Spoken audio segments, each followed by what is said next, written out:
मैं Puneet Srivastava Anjani history class में स्वागत करता हूं।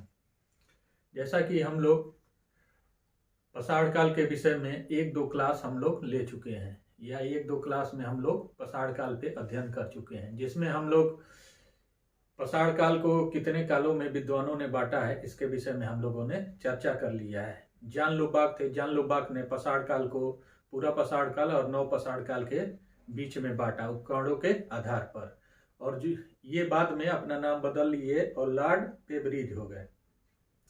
और जो दूसरे विद्वान हैं लार्टेट ने पूरा पाषाण काल को 3 कालों में बांटा, निम्न पूरा पाषाण काल, मध्य पूरा पाषाण काल और उच्च पूरा पाषाण काल। तो जो पूरा पाषाण काल का पहला काल है निम्न पूरा पाषाण काल, आज उसके विषय में हम लोग अध्ययन करेंगे। तो आइए हम पढ़ते हैं निम्न पूरा पाषाण काल। इसकी कुछ अलग विशेषताएं हैं, इसलिए 3 कालखंडों को उन्होंने बांटा है। लार्टेट ने 3 कालखंडों में निम्न पूरा पाषाण काल को बांटा है उपकरणों के आधार पर। जो बनावट थी उपकरणों की, मतलब पाषाण के जो वो पत्थर मिले थे बनाए हुए मानव द्वारा, तो उसी आधार पर लार्टेट ने क्या किया था, इस पूरा पाषाण काल को 3 भागों में बांटा, निम्न पूरा पाषाण काल, मध्य पूरा पाषाण काल और उच्च पूरा पाषाण काल। तो आइए हम पढ़ते हैं निम्न पूरा पाषाण काल। निम्न पूरा पाषाण काल, निम्न पूरा पाषाण काल। आज हम लोग पढ़ेंगे क्या, निम्न पूरा पाषाण काल। पाषाण काल का जो पहला काल विभाजन है पूरा पाषाण काल, उसका ये पहला पाठ है निम्न पूरा पाषाण काल। जो लार्टेट विद्वान थे, कौन विद्वान थे, लार्टेट विद्वान ने पूरा पाषाण काल को 3 भागों में बांटा है। लार्टेट ये विद्वान है, लार्टेट कौन से विद्वान है, इन्होंने ही पूरा पाषाण काल को 3 भागों में बांटा है, निम्न पूरा पाषाण काल, मध्य पूरा पाषाण काल और उच्च पूरा पाषाण काल। विद्वान का नाम क्या है, लार्टेट विद्वान ने ही पूरा पाषाण काल को 3 भागों में बांटा है। तो निम्न पूरा पाषाण काल के सर्वप्रथम हम लोग उत्तरी क्षेत्र की बात करेंगे। जो निम्न पूरा पाषाण काल का उत्तरी क्षेत्र है, उत्तरी क्षेत्र में कौन कौन से वो स्थान आते हैं, तो उत्तरी क्षेत्र, निम्न पूरा पाषाण काल का उत्तरी क्षेत्र। उत्तरी क्षेत्र में हम लोग शिवालिक को पढ़ेंगे। किसको पढ़ेंगे, शिवालिक को पढ़ेंगे, शिवालिक क्षेत्र को। उत्तरी क्षेत्र में हम लोग क्या पढ़ेंगे, शिवालिक क्षेत्र को पढ़ेंगे। तो निम्न पूरा पाषाण काल का जो विभाजन है, या पूरा पाषाण काल का 3 भागों में विभाजन लार्टेट महोदय ने किया है, जिसमें निम्न पूरा पाषाण काल, मध्य पूरा पाषाण काल और उच्च पूरा पाषाण काल आता है। अब इसके अंतर्गत हम निम्न पूरा पाषाण काल के उत्तरी क्षेत्र में शिवालिक क्षेत्र को पढ़ेंगे। किस क्षेत्र को पढ़ेंगे, शिवालिक क्षेत्र को पढ़ेंगे। इस शिवालिक क्षेत्र में क्या क्या चीजें निम्न पूरा पाषाण से संबंधित पाई गई हैं। तो यहाँ से सोहन संस्कृति के अवशेष मिले हैं। शिवालिक क्षेत्र से सोहन संस्कृति के अवशेष मिले हैं। किसके अवशेष मिले हैं, सोहन संस्कृति के अवशेष मिले हैं, सोहन संस्कृति के अवशेष मिले हैं, सोहन संस्कृति के अवशेष मिले हैं। सोहन संस्कृति के क्या मिले हैं, अवशेष मिले हैं। कहाँ से, शिवालिक क्षेत्र से, जो निम्न पूरा पाषाण काल का उत्तरी क्षेत्र है, वहां से क्या मिले हैं, सोहन संस्कृति के अवशेष मिले हैं। सोहन नदी सिंधु की सहायक नदी है। ये जो सोहन संस्कृति है यह सोहन नदी घाटी में स्थित है। यह सोहन नदी सिंध की सहायक नदी है। सोहन नदी क्या है, सोहन नदी सिंध की सहायक नदी है, सिंध की सहायक नदी है, सिंध की सहायक नदी है, सिंध की सहायक नदी, सहायक नदी है, सिंध की सहायक नदी है। क्या है, सिंध की सहायक नदी है। ये जो सोहन नदी है वो सिंध की क्या है, सहायक नदी है। सिंध की सहायक नदी है। और ये जो सोहन नदी है यह शिवालिक पहाड़ी के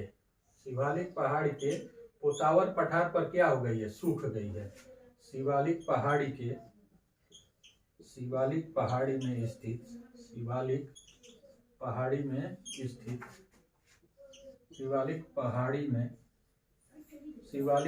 में स्थित पोतावर पठार में सूख गई है। शिवालिक पहाड़ी में स्थित पोतावर पठार में क्या हुई है, पोतावर पठार पर सूख गई है। पोतावर पठार पर क्या हो गई है, यह सूख गई है। पोतावर पठार पर यह सूख गई है। इस प्रकार हम लोगों ने देखा निम्न पूरा पाषाण काल के उत्तरी क्षेत्र में शिवालिक क्षेत्र से सोहन संस्कृत के क्या हुए, अवशेष मिले हैं। सोहन नदी किसकी सहायक है, सोहन नदी सिंधु की सहायक नदी है। और शिवालिक पहाड़ी में स्थित पोतावर पठार पर यह नदी क्या हो गई है, सूख गई है। और ऐसे झील जो जम जाते हैं कश्मीर घाटी में उनको क्या कहते हैं, करेवा कहते हैं। तो इस प्रकार हम लोगों ने देखा ये जो उत्तरी क्षेत्र है निम्न पूरा पाषाण काल का, जिसे हम शिवालिक क्षेत्र कहते हैं, उत्तरी क्षेत्र के शिवालिक क्षेत्र में सोहन संस्कृत के क्या होते हैं, अवशेष मिलते हैं। किसके अवशेष मिलते हैं, सोहन संस्कृत की। सोहन नदी क्या है, सिंधु की सहायक नदी है। जो शिवालिक पहाड़ी है शिवालिक क्षेत्र में, उस पर एक पठार स्थित है। कौन सा पठार स्थित है, पोतावर पठार स्थित है। और उस पोतावर पठार पे क्या हुई है, सोहन नदी सूख गई है। तो हम लोगों ने इन बिंदु को देखा कि ये जो शिवालिक क्षेत्र है इसमें सोहन नदी घाटी के अवशेष मिलते हैं, जो सोहन नदी या सोहन घाटी के नाम से जानी जाती है। और सोहन नदी जो है वो सिंधु की क्या है, सहायक नदी है। अब आते हैं जो जमे हुए झील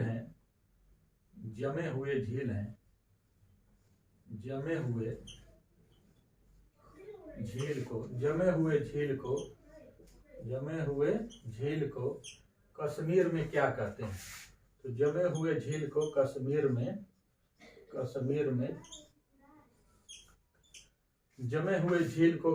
में क्या कहते हैं, तो जमे हुए झील को कश्मीर में करेवा कहते हैं। क्या कहते हैं, करेवा कहते हैं।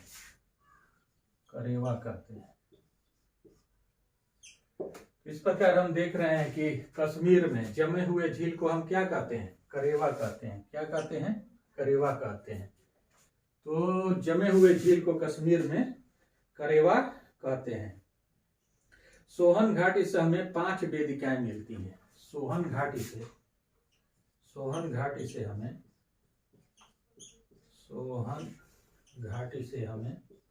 5 वेदिकाएं प्राप्त होती हैं। सोहन घाटी से हमें 5 वेदिकाएं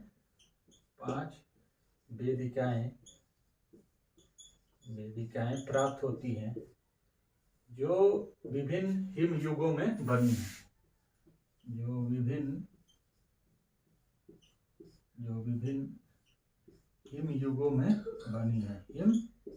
युगों में बनी है। इस प्रकार हम देख रहे हैं कि ये जो सोहन घाटी से 5 वेदिकाएं मिली हैं। कितनी वेदिकाएं मिली हैं, सोहन घाटी से हमें 5 वेदिकाएं मिली हैं। सोहन घाटी से कितनी, परीक्षा में बहुत बार पूछा गया क्वेश्चन है। सोहन घाटी से हमें 5 वेदिकाएं मिली हैं, जो विभिन्न हिम युगों में बनी है, जिनका निर्माण क्या हुआ है, विभिन्न हिम युगों में इनका निर्माण हुआ है। तो इस प्रकार हम देख रहे हैं कि कश्मीर में जमे हुए झील को क्या कहते हैं, करेवा कहते हैं। और सोहन घाटी से हमें 5 वेदिकाएं मिली हैं, जो विभिन्न युगों की हैं, बनी है। सोहन घाटी से हमें पेबुल, चापर, चापिंग एंड हैंडेक्स उपकरण मिले हैं। जो ये सोहन घाटी है, सोहन घाटी से हमें क्या मिले हैं, पेबुल मिले हैं। पेबुल ये पाषाण उपकरण है। पेबुल, चापर, चापिंग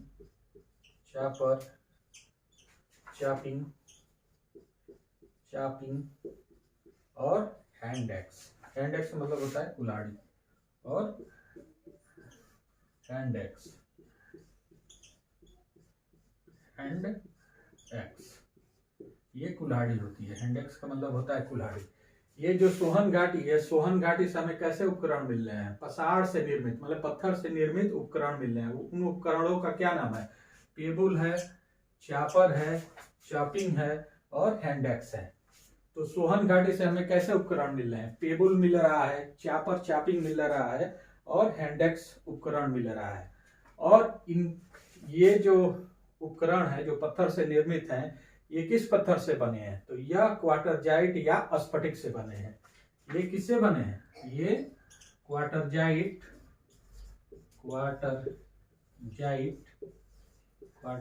या स्फटिक पत्थर से बने हैं। किससे बने हैं? स्फटिक पत्थर से या पसाड़ से बने हैं। तो इस प्रकार हम लोगों ने देखा सोहन घाटी। सोहन घाटी क्या है? शिवालिक क्षेत्र में स्थित है, जो निम्न पूरा पाषाण काल का उत्तरी क्षेत्र है। तो हम लोगों ने देखा सोहन घाटी से 5 वेदिकाएं मिली हैं, जिनका निर्माण क्या होता है? विभिन्न हिम युगों में हुआ है। ठीक है, विभिन्न क्या हुआ है? हिम कालों में या हिम युगों में हुआ है।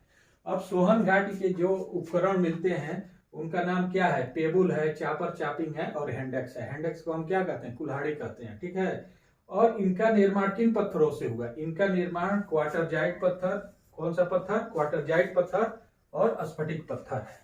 तो ये जो बनावट है सोहन घाटी से जो उपकरण मिले हैं, कौन कौन उपकरण मिले हैं? पेबुल मिले हैं, चापर चापिंग मिले हैं और हैंडेक्स मिले। हैंडेक्स मतलब होता है कुल्हाड़ी। तो ये उपकरण मिलते हैं। और इन उपकरणों का निर्माण किन पत्थरों से हुआ है? तो इनका निर्माण क्वार्टरजाइट या स्फटिक पत्थरों से हुआ है। ये परीक्षा में बहुत बार पूछा जा चुका है और खासकर हायर एग्जाम में तो बहुत बार पूछा गया है। तो इस प्रकार हम लोगों ने देखा सोहन घाटी को। तो सोहन घाटी में कितनी वेदिकाएं मिली हैं? सोहन घाटी में 5 वेदिकाएं मिली हैं। कितनी वेदिकाएं मिली हैं? 5 वेदिकाएं मिली हैं, जो विभिन्न हिम युगों में इनका निर्माण हुआ है। अब सोहन घाटी के जो उपकरण हैं वो कौन कौन से हैं? तो सोहन घाटी के उपकरण हमें प्राप्त होते हैं। पेबुल प्राप्त होता है, चापर चापिंग प्राप्त होता है और हैंडेक्स प्राप्त होता है। और हैंडेक्स का मतलब होता है कुल्हाड़ी। और ये जो उपकरण हैं ये किस पत्थर से बने हैं? तो ये उपकरण क्वार्टरजाइट या स्फटिक पत्थर से बने हैं। अब आते हैं, कुछ विद्वानों ने सोहन घाटी में अनुसंधान किया। सोहन घाटी से संबंधित बहुत सारे फैक्ट दिए हैं। तो 1928 में सर्वप्रथम, कब? 1928 में सर्वप्रथम सोहन घाटी का उत्खनन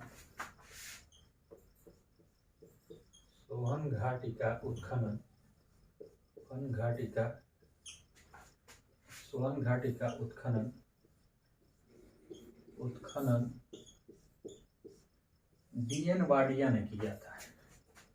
किसने किया था?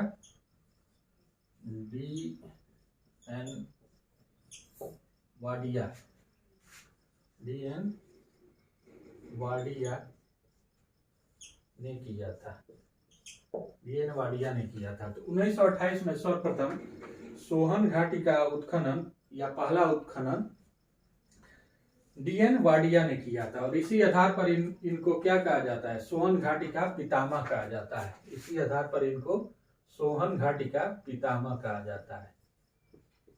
सोहन घाटी का पितामह कहा जाता है। क्या कहा जाता है? सोहन घाटी का पितामह कहा जाता है। इस प्रकार हम लोगों ने देखा कि सर्वप्रथम 1928 में, वो डेट कौन सी है? 1928 है। 1928 में सबसे पहले या सर्वप्रथम सोहन घाटी का उत्खनन किसने किया? तो डीएन वाडिया महोदय ने किया। किसने किया? डीएन वाडिया महोदय ने किया। और इसी सर्वप्रथम उत्खनन करने के कारण इनको सोहन घाटी का पिता कहा जाता है। अब 1930 में सोहन घाटी का एक स्थान है पिंडघेर। 1930 में, कब? 1930 में KRU टाड ने 1930 में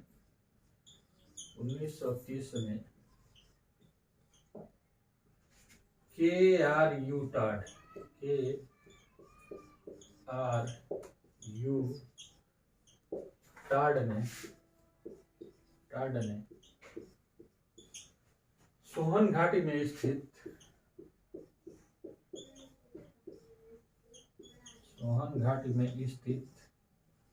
पिंड घेव का उत्खनन किया। पिंड घेव स्थान है, पिंड घेव का उत्खनन किया। तो हम लोगों ने देखा कि ये जो 1930 में टाड महोदय हैं, टाड महोदय ने किसका उत्खनन किया? 1930 में KRU टाड महोदय ने सोहन घाटी में स्थित पिंड घेव का अध्ययन किया। तो दो विद्वान हुए अभी तक, DN वाडिया और K टाड, ठीक है। तो एक लोगों ने 1928 में उत्खनन किया और एक लोगों ने 1930 में उत्खनन किया सोहन घाटी में ही। तो इसको हम लोगों ने यहाँ पर देखा। तो 1930 में KRU टाड ने सोहन घाटी के पिंड घेव का उत्खनन किया। अब सबसे महत्वपूर्ण उत्खनन 1935 में, सबसे महत्वपूर्ण उत्खनन सोहन घाटी में 1935 में एल कैम्ब्रिज अभियान दल ने किया। किसने किया? एल कैम्ब्रिज अभियान दल ने किया। कब किया? 1935 में। तो जो 1935 में सोहन घाटी में सबसे महत्वपूर्ण अनुसंधान हुआ वो एल कैम्ब्रिज अभियान दल ने किया। तो 1935 में सबसे महत्वपूर्ण अनुसंधान या उत्खनन, सबसे महत्वपूर्ण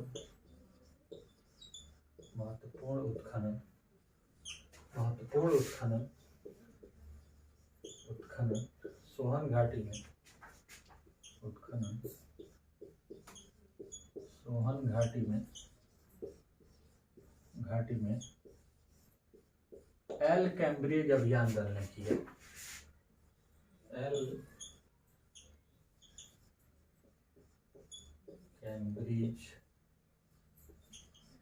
कैम्ब्रिज अभियान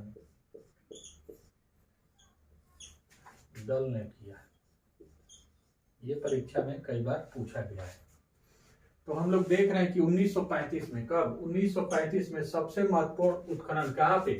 सोहन घाटी में। किसने किया? एल कैम्ब्रिज अभियान दल ने की। एल कैम्ब्रिज अभियान दल ने किया। ये परीक्षा में बहुत बार पूछा गया है। तो 1935 में सबसे महत्वपूर्ण अनुसंधान सोहन घाटी में एल कैम्ब्रिज अभियान दल ने किया। और इस दल ने कहां से कहां तक का सर्वेक्षण किया?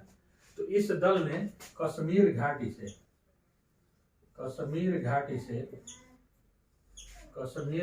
से पाकिस्तान में स्थित सॉल्ट रेंज, पाकिस्तान में स्थित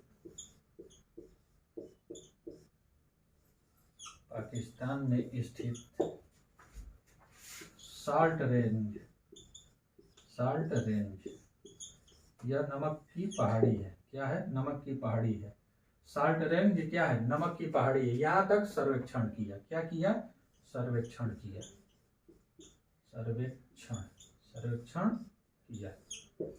तो इस प्रकार हम देख रहे हैं कि ये जो 1935 में एल कैम्ब्रिज अभियान दल आया, उसने सब क्या है इसकी महत्वपूर्ण विशेषता? इसकी महत्वपूर्ण विशेषता कि सोहन घाटी में सबसे महत्वपूर्ण उत्खनन किया या अनुसंधान किया। और यह कहां से कहां तक किया? ये कश्मीर घाटी से लेकर पाकिस्तान में स्थित सॉल्ट रेंज, पाकिस्तान में जो सॉल्ट रेंज है इसे नमक की पहाड़ी कहते हैं, नमक की पहाड़ी ही है मूलतः। तो कश्मीर घाटी से लेकर के पाकिस्तान में सॉल्ट रेंज तक इसका क्या किया? सर्वेक्षण किया। मतलब इसके विषय में जाना, खोजा, क्या क्या चीजें यहाँ पर है। तो इस प्रकार हम लोगों ने कैम्ब्रिज अभियान दल को देखा। अब आते हैं अगले पॉइंट पे, जो HD संकालिया महोदय हैं। HD संकालिया महोदय ने इस सोहन घाटी से 2 साक्ष्य प्राप्त किए। HD संकालिया महोदय ने सोहन घाटी से 2 साक्ष्य प्राप्त किए। एक मानव आवास का साक्ष्य प्राप्त किया, मानव आवास का साक्ष्य, और हैंडेक्स प्राप्त किया। जो सोहन घाटी है, सोहन घाटी से मानव आवास के साक्ष्य और हैंडेक्स की प्राप्ति किसने किया? HD संकालिया महोदय ने। तो सोहन घाटी से सोहन घाटी से दो साक्ष्य, पहला मानव आवास का साक्ष्य, मानव आवास का साक्ष्य, आवास का साक्ष्य, और दूसरा हैंडेक्स का साक्ष्य, हैंडेक्स का साक्ष्य। तो सोहन घाटी से मानव आवास का साक्ष्य और दूसरा हैंडेक्स उपकरण, ये उपकरण है हैंडेक्स, कुल्हाड़ी,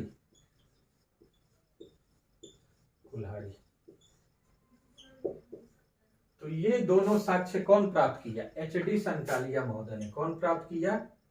HD. Sankalia, HD.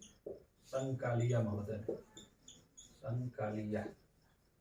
HD. Sankalia महोदय ने।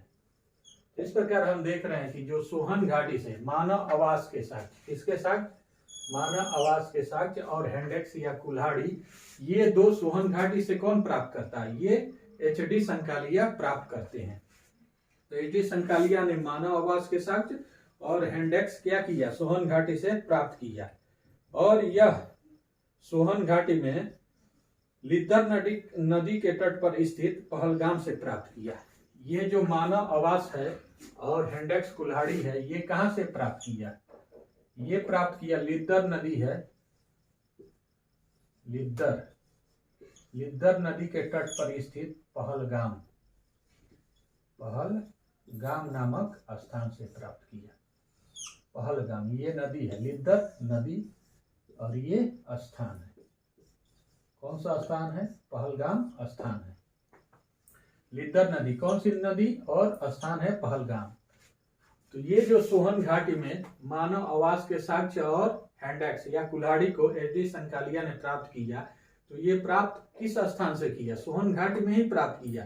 तो वो स्पेशल स्थान है लिद्दर नदी के तट पर स्थित पहलगाम स्थान। स्थान कौन सा है? पहलगाम। पहलगाम स्थान जो क्या है? लिद्दर नदी के तट पर स्थित है। तो यहीं से उन्होंने मानव आवास और हैंडेक्स प्राप्त किया। तो लिद्दर नदी के तट पर पहलगाम से मानव आवास के साक्ष्य और हैंडेक्स की प्राप्ति किया। अब आते हैं सोहन घाटी के जो मुख्य स्थल हैं उसके विषय में। सोहन घाटी के मुख्य स्थल, तो सोहन घाटी के जो मुख्य स्थल है उसको हम लोग जान लेते हैं कि सोहन घाटी के मुख्य स्थल कौन से हैं, क्योंकि ये परीक्षा में पूछे जाते हैं। तो सोहन घाटी के मुख्य स्थल, सोहन घाटी के मुख्य स्थल। तो सोहन घाटी के मुख्य स्थल में आते हैं। तो सोहन घाटी का जो पहला मुख्य स्थल है वह है मलकपुर। क्या है? मलकपुर।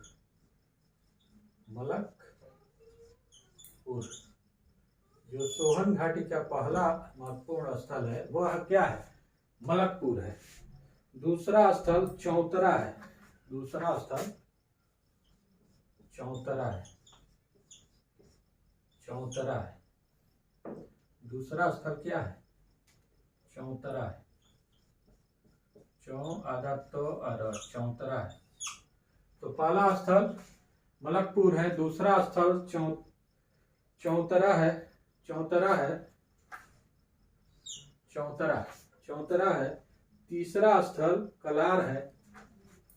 स्थल कलार है। और चौथा स्थल क्या है? पहला स्थल मलकपुर है, दूसरा स्थल चौतरा है, तीसरा स्थल कलार है और चौथा चौमुख है। क्या है? चौमुख है। तो इसके महत्वपूर्ण स्थल है सोहन घाटी के, ये परीक्षा में पूछे जाते हैं। मुख्यतः चौतरा ही पूछा जाता है।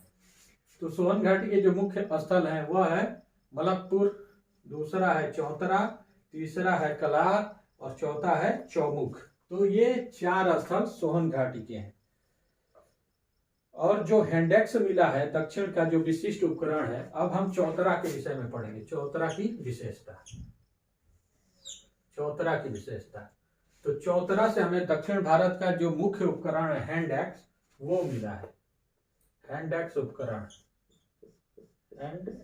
एक्स उपकरण, जिसे हम क्या कहते हैं, कुल्हाड़ी कहते हैं, कुल्हाड़ी कहते हैं, ये मिला है। तो जो चौतरा है सिंधु सोहन घाटी का मुख्य स्थल, वहां से क्या मिला है, हैंड एक्स या कुल्हाड़ी मिला है। यह दक्षिण भारत का क्या है, विशिष्ट उपकरण है।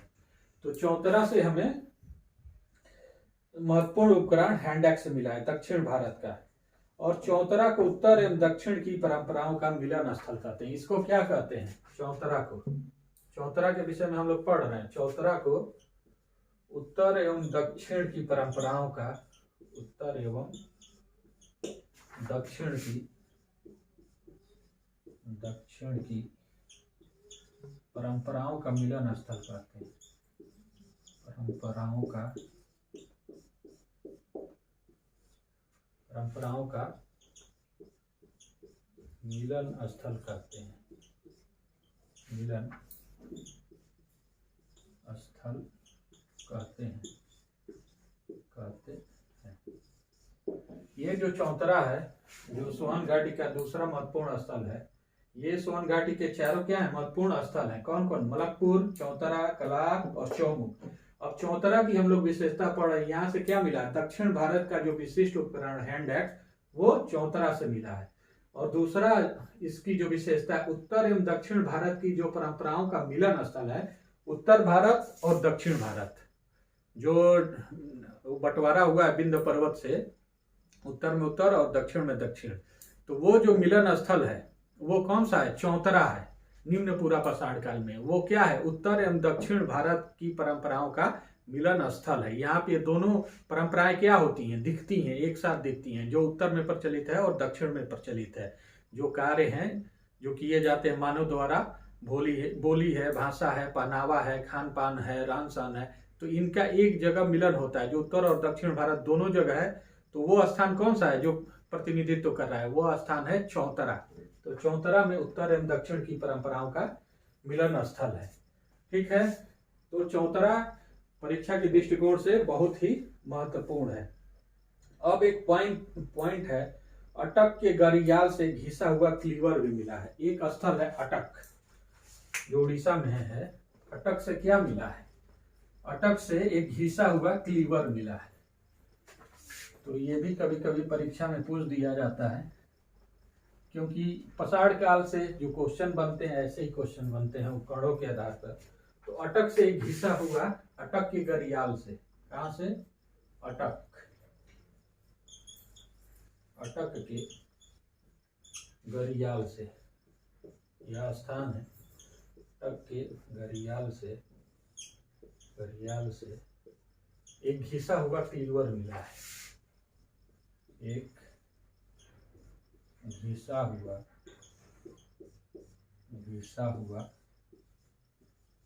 क्लीवर मिला है।